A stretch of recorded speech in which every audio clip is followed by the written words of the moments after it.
the industry defines the day that the seller sells as success. And it should be celebrated. There should be a celebration. It was hard work to get to that closing. But I learned the hard way that success is less about that day as it is about perhaps a year or two later when I meet back up with that client and I hear what happened from the closing table to that day.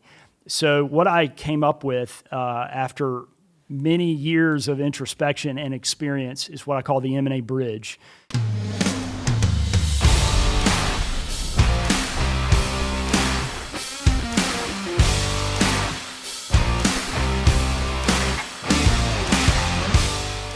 Hi, this is Stuttering Your Way to Success, and I'm Erik Weir. Mergers and acquisitions. I'm talking today with Hagen Rogers. What are mergers and acquisitions? He's going to refer them to as M&A. Okay, what are mergers? What are acquisitions? First, I'll say that, and I said this before we started, I actually cynically say there's really no true merger. That's used all the time in the field, but there's always a buyer and there's always a seller. So while merger of equals, you hear that term a lot, the fact of the matter is there's typically a buyer and a seller of a company. So M&A or mergers and acquisitions are typically acquisitions where there's a buyer. The buyer can be a strategic operating company, a company that's in your industry who wants to buy your company and take it under its wings. There could be a financial buyer. Financial buyers can be private equity funds, hedge funds, family offices that instead of managing a portfolio of stocks and bonds, they may have a little bit of that, but they also buy and sell companies. So M&A is the process by which you either sell or buy a company. And within that huge, wide umbrella, there are many different steps and processes involved to do it well. So M&A or merger and acquisition are the steps and processes from which you buy or sell a business effectively. Yes. Okay. How do you, as an advisor in mergers and acquisitions, how do you get paid?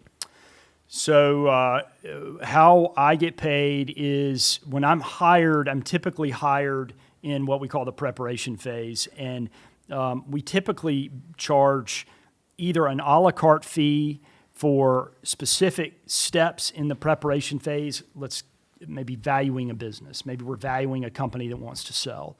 And then once they decide to sell, then we have a monthly retainer that covers our expenses to get the company from wanting to sell to going into the marketplace.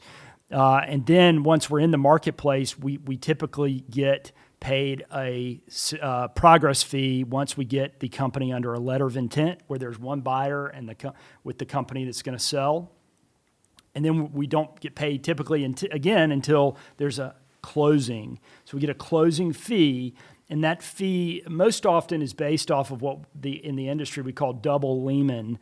The infamous Lehman Brothers coined this, and that is 10% on the first million, 8% on the second million, 6% on the third, 4%, 2%, and then 1% thereafter. Sell side and buy side. Buy side's a little bit different. They're typically monthly retainers or a la carte fees, and then a closing fee once we've sold the business. And because of this unique approach we have, which we'll get to the M&A bridge, that we also have fees where we bring in partners, collaborative partners that are helping on due diligence and integration, and we may get paid a small cut from what they get paid to serve our mutual client. So in layman's terms, you help people who want to buy a business, and those who want to sell a business, you help them to sell a business. Is there an average size of business that you work with? Yeah, so the industry would classify Watermark as working with the lower middle market, and that sounds derogatory, but basically that is helping companies on the sell side that are typically revenues up to $50 million, and then on the low end typically are maybe a little south of 10 million, that range. So typically 10 to 50 million revenues, and then on the buy side, the clients are typically revenues 70 million to 500 million, but they're looking to do a deal that is acquire a company that's typically around 10 to 50 million revenues. So valuations of companies, that's the nicest thing. What's a dollar earned worth if another company buys it? So smaller companies, due to maybe higher fixed expenses, maybe you could tell me why is that? If I earn $5 million as a small business or $2 million, and when I want to sell it, what's my multiple of my earnings? And then if I'm a larger company and I want to buy it, and then why would I want to buy a smaller company? What does that do to my profits or to my shareholders or to my stakeholders? So you always, as a buyer, you always want to think about return on investment. And the return on investment, you look at that in hindsight after the acquisition is made, and you want to make sure that your return on investment is greater than what we call in the industry a hurdle rate, or the cost of doing the deal. Multiples they vary per industry. I have some data here that's current data on different industries, whether you're a manufacturer. Manufacturers in 2022 sold for an EBITDA of 7.4 times. However, if you're in the technology, media and telecom space, for example, companies in that space in 2022 sold for 9.1 times EBITDA. And then as you move up in size, so companies where the enterprise value or purchase price, interchangeable, is 10 to 25 million. All industries in 2022, those multiples were 6.2 times. But for companies that were 100 to 250 million, they sold for an average of 9.2 times. So as the company gets larger, the multiple gets larger. Industries are very. So if I have a company that makes $1 million a year and I sell it for $3 or $4 million, and another company who buys me makes $25 million a year, them just by buying me, they already double their money, right? Well, yeah, that's a trick to the trade, as we say, because once that acquirer acquires your cash flows, if you sold for a 3 to 4 times multiple, and the buyer, much larger, 25 million, has a EBITDA multiple of, say, 6 or 7, that's an immediate valuation kick to the buyer at day one. And that's why infrequent acquirers, surprisingly or not surprisingly, miss that understanding. Private equity has mastered that, and that's why private equity will often pay a premium, because they realize at day one there's immediate financial synergy value to making that acquisition. So in that illustration, you make 50 to 100% the day you close the transaction. You could. It's possible, right? Yeah. So what we're seeing, why are you seeing years ago, everyone had a doctor, and it was a family doctor. He lived in your community. He had a house he rented or an office building. You don't see that anymore. I mean, it's very rare. It's not zero,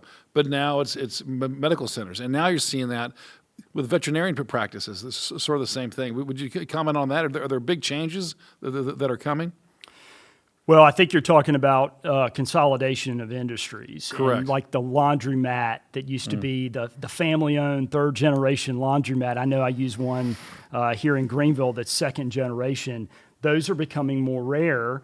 And in that, that's a strategy of M&A we would call economies of scope. And about half of the deals are economy of scope acquisitions, where a buyer is trying to roll up an industry, and as a result, being a big player in a very fragmented industry, they are able to spread their costs across a larger revenue stream and create more value for their shareholders that way. So absolutely, that's happening in many industries. So in the dryer example, the laundromat or whatever you have, what kind of multiple would a single location have if they wanted to sell? So I'm just going to throw out some guess here. I would say a local successful cleaner may have top line revenues of a couple million, maybe less than 5 million. I'm going to guess their EBITDA multiple would be 4 to 5 times, which in the scheme of things, that's pretty low. Right. But then when that buyer, that consolidator acquires them, they may have a 9 to 8, 7, 9 times EBITDA. So again, there's that immediate value creation that the buyer achieves. If somebody wants to learn more about mergers and acquisitions, or say I want to sell my business, say hey, I have a business successful, I've had it for X number of years, and I don't have an heir apparent, or I don't know what to do with it. I mean, how would you help somebody like that?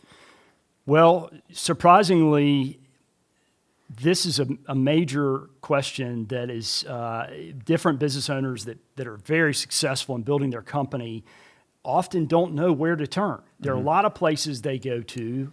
Most often and first, they typically go to their peer group and find out who a peer used to sell their company.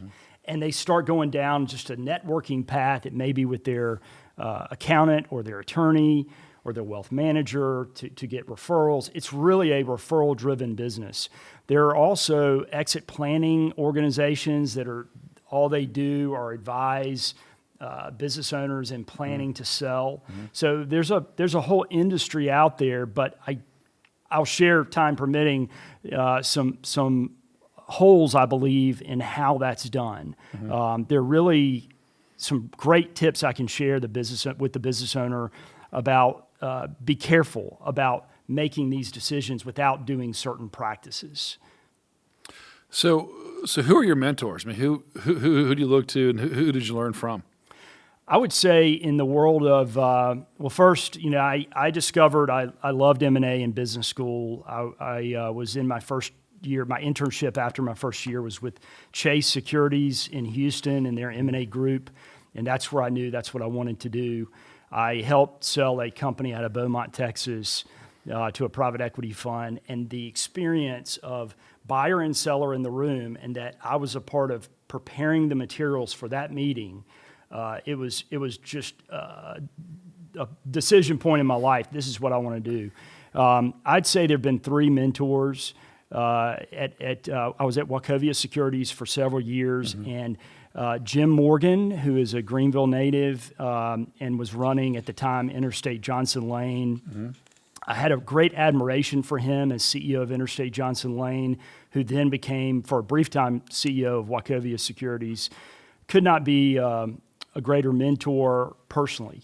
And he was just an encourager. And so secondly, I would say a managing director at Wachovia Securities while I was there, who Wachovia had brought him over to build the M&A practice from Solomon Brothers, Ben Duster. Ben spent almost 20 years at Solomon Brothers on Wall Street in M&A. And I would have never started Watermark had I not had the commitment from Ben to help on the client side. I had a fair amount of experience on the client execution side, but more on the business development side. His commitment to helping me, which led to about an 8-year partnership where he helped on every client deal, was invaluable to me. And then finally, I would say, from a textbook perspective, Bob Bruner, who is the former dean at the UVA Darden School, and he has written 2 books on M&A that are really my go-to sources. And I got the great opportunity to interview him several years ago, and that interview is on our website. Just a super sharp man who is very deep in research on M&A. Okay. You know, as I have different guests on, you realize business is a lot about solving problems that arise. What problems do you feel that you solve for people you work with? A great question. I think it's really helping, whether it's on the sell side. Most often I'm dealing with families, and this is their largest asset, and it's an illiquid asset, and they don't know what it means to monetize this asset. And so the trust that they put in the M&A advisor, Watermark in my case, is significant. I feel that trust every time I get hired to help the family monetize what is often a career's worth of work in building a company. So I'd say, that is a tremendous honor to help.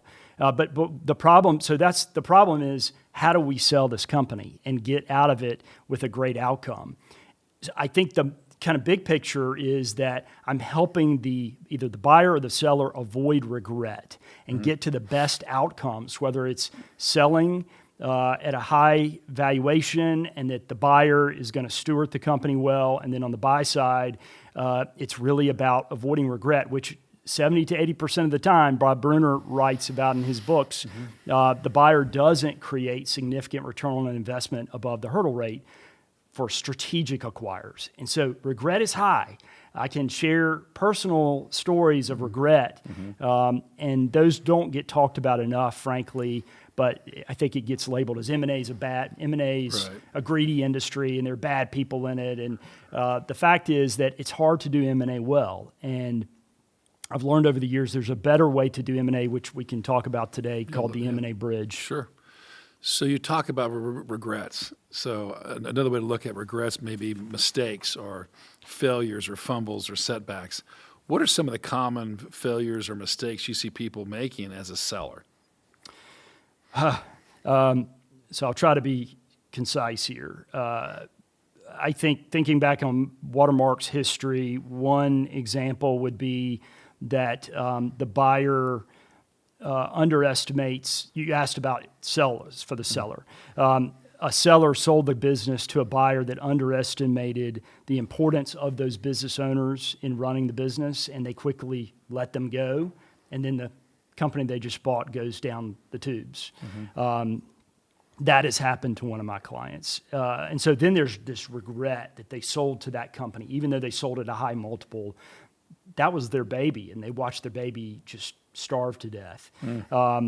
Another regret is that a lot of times successful businesses get approached by acquirers to enter into what we call a preemptive offer. Buyers don't want other buyers at the table. They want to be the only ones at the table. And so a regret in hindsight often for the seller is that if they had not been lured into that one buyer, but instead had considered a broader process where they brought multiple buyers to have a competitive process, they would have gotten to a better outcome. I can go on and on. Another is that when the seller first gets a valuation, they don't hire a firm that sets up 5-year projections that go into a discounted cash flow model. I'm getting very technical. I'll try not to get too technical. Leaves money on the table most often. And it's hard to build projections on businesses that don't typically run that. The CEO doesn't go through that exercise organically. So valuation, how valuation is done early on can be a big mistake. Contingency payments. A lot of times companies sell 40% of the time to get a deal closed. The seller has to accept what we call contingency payments or earn-outs. That can be 20%, 30% of the entire purchase price. And I would say arguably maybe half the time those earn-outs aren't fully captured. So purchase price is lost. Not at the close, but a year or two later, and there's a huge regret. So regret goes on and on and on. What does due diligence look like? If you're somebody who says, I want to buy a business, I don't want to start it. I'm not a 1.0 kind of entrepreneur, maybe a 2.0. I talked to a wealthy man I knew one time. He goes, well, the world will never know if I can start a business, but they'll know that I know how to run a business and grow a business. There are a lot of people who are like that. So if I wanted to come in and buy a business that's successful in an area that I thought would have growth and it fit my aptitude, what due diligence should I do? It's one of the most significant decisions the buyer will make is who do they staff and help them with due diligence? To what degree do they execute due diligence? Due diligence, the extent of it depends on who the seller is. But most often, there are anywhere from 5 to 10 areas of due diligence that the buyer needs to consider. Financial, tax due diligence. Financial, you're looking at the quality of the earnings. And tax goes with that. The tax history of the seller, how the deal will get structured from a tax standpoint. That's most often done by a CPA firm, what they call transactional due diligence. HR and cultural due diligence are often underestimated in significance. Some of the greatest problems that buyers have after they buy the company are HR issues. We can spend hours talking about regret there, but who they hire for HR due diligence and cultural due diligence, culture, there's often this courtship where buyer and seller come across as, wow, we're similar companies, we're just bigger, and but there are no two cultures that are exactly the same. And cultural differences cause lots of problems in cultural integration. Legal, I can share stories of if we had only had the lawyer early on do an extensive legal due diligence and discovered that, hey, you, the seller, don't actually own the trademarks you've been building your company on, but now it's time to sell, and the buyer discovers you don't own the trademarks. That seems pretty basic, but surprisingly, when you don't do due diligence early as the seller, you can miss some things that haven't affected running your business, but affect due diligence. But just to round them out, operational due diligence, where you're looking at inventory in manufacturers. Commercial due diligence has been a game changer for some of my clients, where they hire a third party to investigate the supply channels, the reputation of the seller in the marketplace, their company, and we've discovered some things that have caused our deals not to close. And it's not regret, it's a win, because we discover things that we didn't understand early on, and that's commercial due diligence. But environmental, insurance, IT, there are many different areas of due diligence, and you've got to think holistically about all of them. It's not like a checklist. You're not checking things off. It's doing a thorough job on due diligence and then saying, what does this mean about buying the company and the terms of the deal, the risk I'm taking on, and what does it mean for how I'm going to handle as the buyer the integration of buyer and seller? How did COVID-19 impact you? I mean, it impacted the world. You saw the Federal Reserve begin to slash interest rates, and you saw the money supply grow substantially. And then we have had inflation that's higher than it's been in 40 years. Yeah. So that's a huge amount of turbulence in the economy. How that affect small businesses or M&A? Very much situation specific. I found that when COVID first came on the scene in March of 2020, our market froze up. We had a buy-side client that we had just hired, just been hired for, an infrequent acquirer, and within a week or two, they paused the process, and so there was really a kind of a paralysis in the M&A market until mid to late summer, and once we got to August, there was kind of a pent-up demand for, hey, as a seller, I wanted to sell. I'm not going to let COVID hold me back. I want to move forward with the sell. And that really there was kind of an unleashing of a lot of pent-up energy behind M&A that carried on through the end of 2021. And then I'd say to the first half of 22. Record years in M&A. Now, with inflation, as that has reared its ugly head, and as you said, the highest inflation in 40 years, that affects valuations. And how does it affect this? Make it go up? Make it go down? How does it affect valuations? What I'm seeing is it's caused revenues to go up in my clients on the sell side. Their revenues are up year over year because of inflation and pricing, putting pricing changes in. Like if you sell concrete and the price of concrete goes up, you can sell less concrete and still have higher sales. Yeah, maybe less volume, but higher revenues because of the price increases that have been accepted throughout the markets. However, with interest rates going up, not to get too technical, that affects valuations. So we are seeing valuations multiples moderate, and we don't think we've hit a bottom yet. But big picture, the volume of M&A was substantial mid last year as the Fed, I'd say the June Fed hike was really a tipping point that slowed the larger end of the M&A market. It slowed acquisition activity with large deals, not so much with the lower mid market. So we see a continuation. And Erik, interestingly enough, I've shared this with my market that M&A has decoupled to a great extent from the economy. That is because over the years, corporates that make acquisitions have built up huge levels of cash. Private equity funds have record level of capital to invest.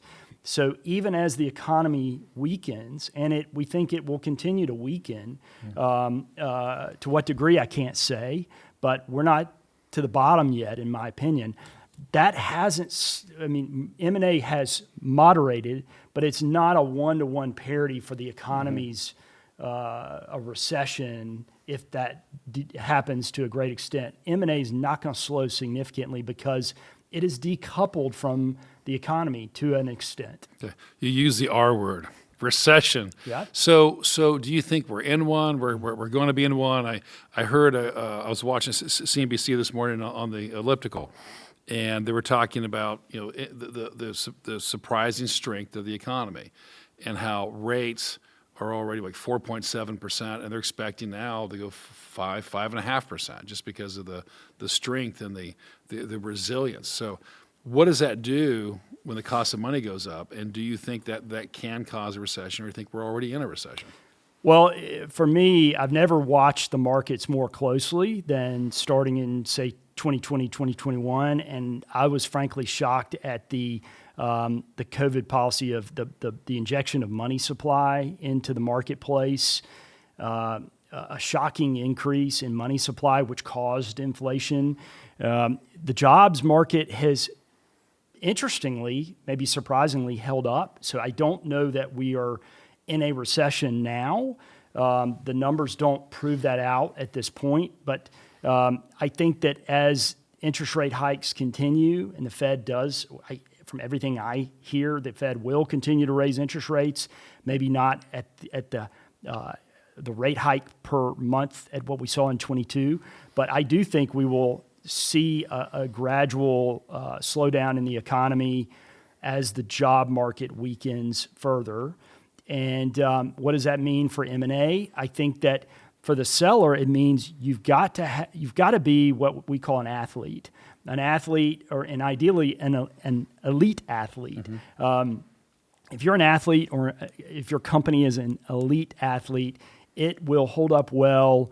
There will be buyers at the table. But if you're not an athlete, you should be careful attempting to sell your company in what is going to be probably weakening conditions. There's so many signs. It depends on who you watch and who you read as to their optimism or pessimism about the market, the economy. But I'm a little more of a pessimist than an optimist at this point, and that's not my nature. So, right. I talked to a family office in Dubai yesterday, and they were saying that they expect things to get more challenging as well. So I've heard that a few times. So we talk about in the book I have, Who's Eating Your Pie? Faith, family, fitness, finance, and friends, and all 5 areas are important. Difficult to balance, and to try to seek to have a harmony in the areas. How do you harmonize finance in your life? Because this is your business, and how do you do that? And you hit your objectives and hit your goals and advise other people. What a tough question. I also believe in balance and use similar categories that you're describing. And with finance, I assume you're asking in relationship if you're running a company, right. How do you harmonize finance? I think it starts with being realistic about where you are today. I think you've got to do more research today on where is your money and what investments is it in. And the world is changing in front of our eyes in many ways that are hard to get your hands around. Mm-hmm.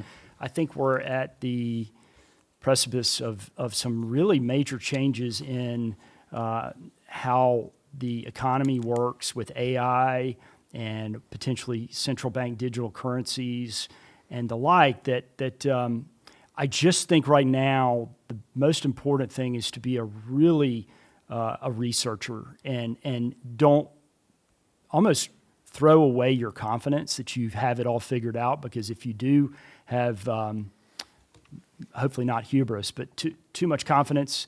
I don't think it's going to serve you well over the next few years. As a business owner, I think business success starts with great strategy. Revisiting your business strategy once a year is so important, more so now than ever.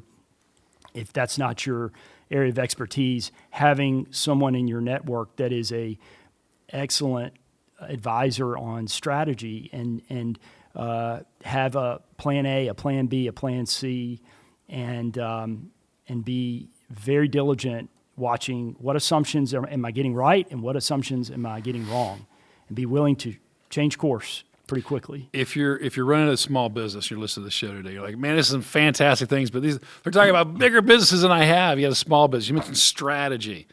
What does strategy mean to like a sole proprietor? What does it mean to a small business owner when you're saying, hey, things may slow down? So what do you do? What strategy do you employ? There's so many different ways to look at strategy, and I was influenced by a professor at Vanderbilt at the Owen School that I really liked his mindset of at the heart of strategy is business model. Business model is, that's kind of the secret sauce of your company. So let me give you an example of Starbucks, for example, the classic, what has made Starbucks such a success? Their coffee, many think it's wonderful and they go there every day. Others don't like it. But at the heart of their business model is they want to be the third place you go in your day, every day. You live at home, you work at the office, now more so again. But Starbucks wants to be that third place you go. So their strategy was about building a business model around locations. So for every business, no matter what size, the same tools of strategy apply, whether you're Starbucks or you're a small startup business. Business model is at the heart of it, but then you have vision, you have roadmap, you have milestones, you have your team that executes strategy, and all of those combinations of those different areas together make up your strategy map, as this professor, David First, would tell me. And so we work with clients. We make sure that before they sell, they have a really great strategy for the next 5 years as if they're not selling. If they were to run their business for the next 5 years, what would they do? And we want to take that first, get that clear, and then bring that back into numbers. And the numbers become the valuation. So strategy leads the ship, no matter in good economies or bad. It's really about strategy is the heart of health for a business, and back to your even wealth planning. That's your greatest asset. When you talked earlier, you mentioned that there's a lot of cash. Companies have accumulated a lot of cash. VC firms have. Are you seeing that people are sitting on the cash right now? They're pausing, trying to see what direction the economy is going? I think more so in the VC, and I don't interact much with VC, but I do hear that VC investment has slowed, more reluctance there than in private equity, which are private equity is dealing, more with operating companies that are generating at least 1 or 2 million in operating income, or EBITDA, as we use internal in our industry. So PE has not slowed down. For the most part, there's tremendous levels of capital, and they continue. The savvy buyer, Eric, is really leveraging this point in history that we haven't seen now for over a decade, where the market shifted in 2022, I'd say, from being a sell-side market for over a decade to a buyer's market. And we're in a buyer's market right now. So those acquirers who know that if you acquire in a recession or a downturn, you typically have better outcomes from ROI, from return on investment, than if you buy only in good times. There are less buyers at the table, and valuations are not as some people say, frothy as in good times. So if buyers are slowing, there are fewer buyers, right? So the cost of money goes up. The amount of people able to buy or desiring to buy goes down. So that's a slowdown, effectively. When things slow down, people get concerned. Is that right? When they get concerned, they continue to be cautious. which again accelerates the slowdown. It's a vicious cycle. It's a vicious Yeah. cycle. Yeah. So we are setting up, from your view, for a slowdown that may even slow at an increasing rate. What's the catalyst? Was there a buying frenzy? Is there a, wow, it's gone too far? Is there a catalyst that we should look for that says, hey, maybe things are changing, getting better? Because you're saying, other people are saying, we haven't seen the bottom yet. Well, I So think then the what does the consumer, bottom look like? the consumer, we haven't seen the full extent of the downturn on the consumer. I talk to different people and they say, hey, I was on a plane and I went on this vacation and things are hopping. And yet, so I don't think we've hit the realization of your credit card debt is up. Credit card payments are slowing to be on time. They're not as there's delinquency or delay in paying the credit card company. So I think that we haven't hit a bottom yet, so the savvy buyer recognizes that, hey, we want to buy great companies in recessions or downturns, and now's our time. And so I think that. Remind me your question. Your question was, we haven't seen the bottom yet. We haven't seen the bottom. Is there a catalyst that would say, oh, maybe we've seen it? The catalyst, M&A is a lagging, the market, M&A increase in deal volume, it lags the upturn of the economy. If you look back over 50 years, when an economy turns, go back to the 70s when we had a really downturn, and then it started coming out of that downturn in early 80s. The M&A market took a couple of years later to get out of a downturn in volume. So I think the catalyst is the economy turns and that we see more rosy economic indicators, and then wait another year or two, and then you'll start to see the M&A market come out of. But again, it's not going to be as dramatic or severe a downturn in the M&A market as the economy. I see. Well, in front of us are blocks. I came by your office. I guess I've known you maybe 15 years or so now, thereabouts. And I came by your office one time to talk about merger and acquisitions. And then you had these boards with blocks on them, and you had everything about culture, operations, legal, M&A team, planning, negotiation, financing, and I left there thinking, wow, this is a lot more complicated than I had considered it being.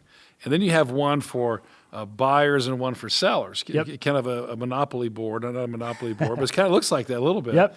And can you just kind of just walk us through just a few of this from a 30,000 foot level? How are you different? What's your value proposition? Watermark's value proposition is we learned the hard way over the years that regret happens, not at the closing table.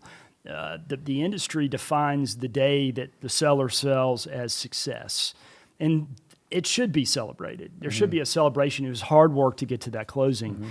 But I learned the hard way that success is less about that day as it is about perhaps a year or two later when I meet back up with that client and I hear what happened from the closing table to that day. So what I came up with after many years of introspection and experience is what I call the M&A bridge. So imagine in Greenville we have this beautiful Falls Park and this bridge that was built in 2004. And cars don't go across it, but it's a walking bridge. So what I tell buyer and seller is, you've built a great company, but to sell or to buy a company, you have to cross this bridge, and you don't live on this bridge. So what's made you successful to date has been all the knowledge you have about your industry and the know-how and the people skills and the marketplace, but this is a bridge you have to cross that maybe you've never crossed it before. And look, if you're a buyer, there are 28 blocks or steps or processes you need to be aware of, and you need to make smart decisions about those 28 areas.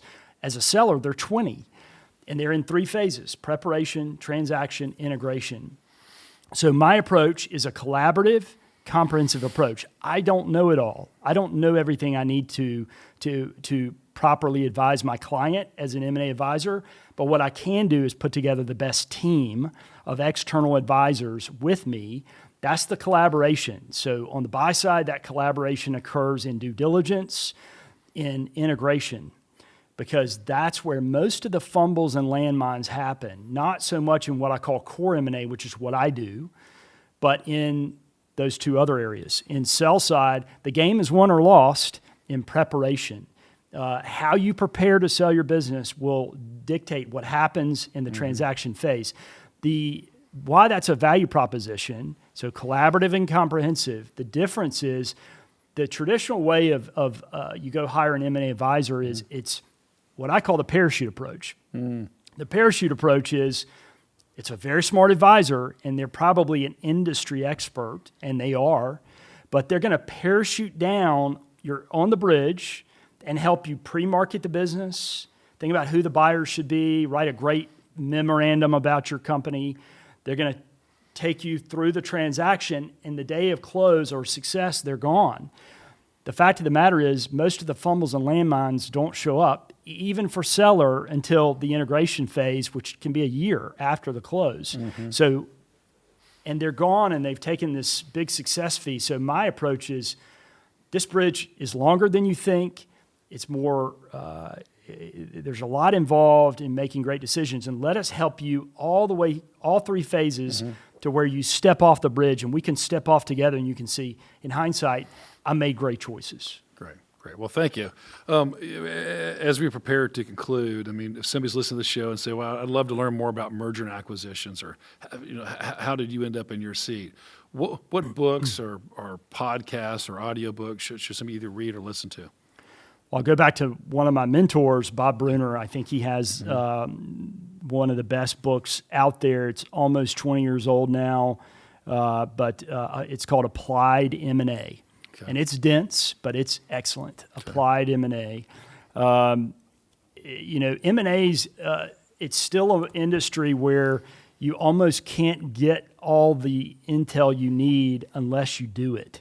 And you have to be under the wings of a director, managing director who really wants to transfer that knowledge to you. So I was very fortunate, again, to have Ben Duster for several years be that mentor to me. So outside of textbook, you'd almost have to get into the industry to learn. That sounds discouraging, but the fact of the matter is it's a very detailed industry, and you just have to experience it either inside a company, get on the team. If you're on the buy side, try to get on the M&A team that you can be a part of some transactions with your company. On the sell side, it is find people in your network who have gone across this bridge.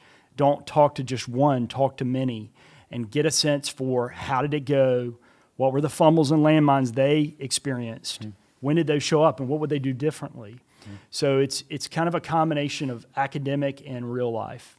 Great. Well, thanks a lot, Hagen. I appreciate being on my show today. It's my pleasure, Erik. Great. And thanks for joining us on another episode of Stuttering Your Way to Success with Erik Weir. My special guest today was Hagen Rogers. Thank you.